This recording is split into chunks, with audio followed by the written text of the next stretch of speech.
बिस्मिल्लाहिर्रहमानिर्रहीम। नाज़रीन, इंसान को चाहिए कि उसकी जिंदगी के अंदर जो मसाइल हों, जो मुसीबतें हैं, जो आजमाइशें हैं, उनके अंदर जुबान पर शिकवा शिकायत न लाए, बल्कि हम वक्त उसको वसी दामन के साथ कबूल करे।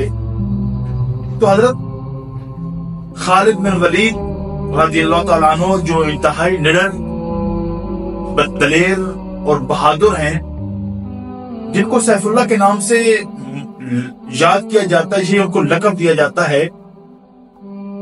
तो आपने अपनी बीवी को तलाक दे दी, तो आपसे पूछा गया कि ऐ खालिद बिन वलीद, आपने अपनी बीवी और अपनी ज़ौजा को क्यों तलाक दी?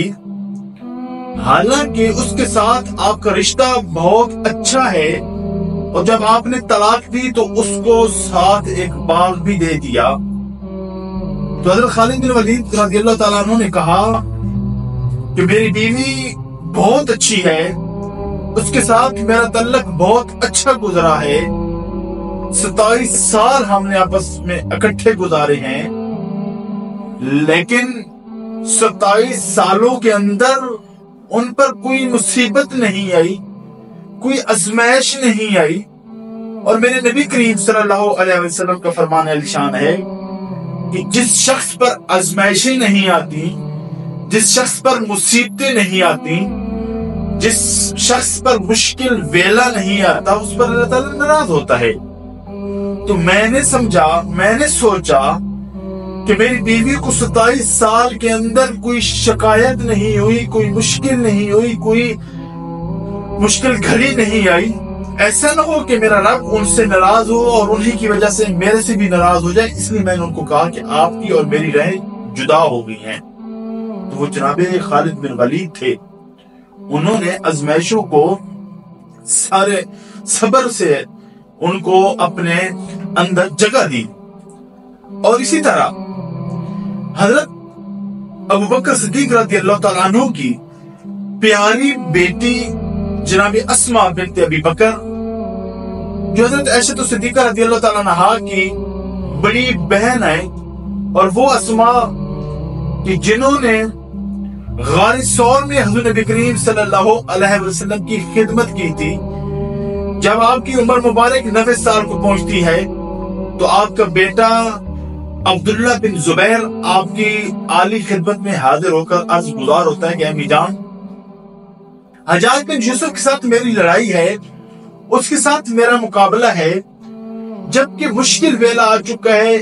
उन्होंने कहा कि कौन सा मुश्किल वेला? 90 साल की उम्र में बेनाई से मारूम है। तो कहा कि आधे लोग जो हैं वो हज्जाज बिन यूसुफ के जुल्म से डर कर भाग गए हैं, आते हैं जो कमजोर हो गए हैं, कुछ हैं जो लड़ने पर आमादा नहीं है। मैं अब क्या करूं, मेरे सामने कोई रास्ता नहीं है। तो आपकी अम्मी जान ने कहा कि अब्दुल्ला बिन जुबैर, मुझे जरा ये बताओ कि क्या तुम हक पर हो? ये तुम्हारी लड़ाई हक पर मबनी है, सच पर मबनी है, या कोई अपना मफाद है? तो हजरत अब्दुल्ला बिन जुबैर अर्ज करते हैं, अम्मी जान, मैं हक पर हूँ, सच की लड़ाई है, ये हक और बातिल के दरमियान डिफरेंस करने वाली लड़ाई है। तो फिर आपकी अम्मी जान कहती हैं, ऐ मेरे बेटे, तुम ये काम कर गुजरो, अगर तुम शहीद हो जाओगे तो मैं तुम पर फख्र करूंगी, और अगर तुम जिंदा बच जाओगे तो मैं इस पर शुक्र करूंगी।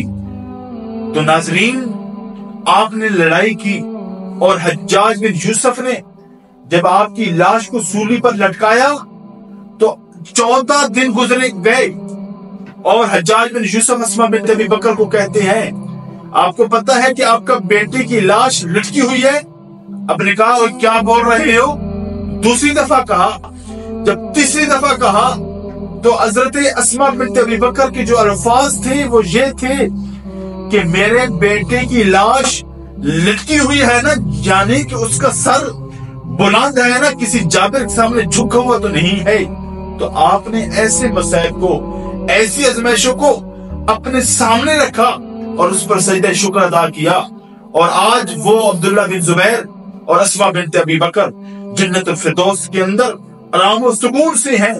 تو ناظرین، اگر کامیاب ہونا چاہتے ہو، اگر کامیابی اور کامرانی دیکھنا چاہتے ہو، تو آزمائشوں میں زبان پر شکوہ شکایت نہیں لانا، آزمائشوں اور مصیبتوں میں اوہ پکار نہیں کرنی، بلکہ ہم وقت صبر کرنا ہے، صبر کا دامن ہاتھ سے نہیں جانے دینا۔ پھر دیکھنا اللہ تعالیٰ آپ پر کتنے اپنے نعمتیں اور کتنے احسانوں کی نوازشات فرماتا ہے۔